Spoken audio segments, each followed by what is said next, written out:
Assalomu alaykum hurmatli kuzatuvchilar, podpishchiklar, obunachilar.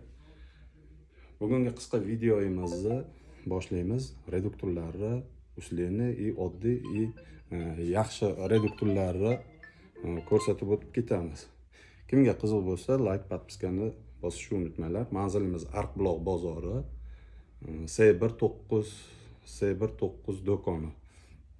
Toshkent shahrida joylashgan. Toshkentga kiraverishda, yangi yo'l tomondan kelganda Toshkentga kiraverishda. Qani boshladik unda.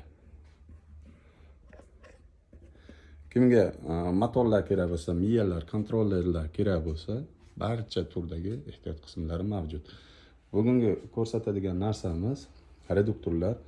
Ko'rib turganlaringiz, birinchi qator 18 zubli. Birinchisi usleni qilingan. Bular bunisini uy xo'jaligiga o'ziga ishlatadigan aka-ukalarimizga tavsiya beramiz. Bunisi esa 300 kg, 500 kgga mo'ljallangan. Hammasi shunaqa hisoblanadi. Oldi qatordagi usleni qilingan reduktorlar.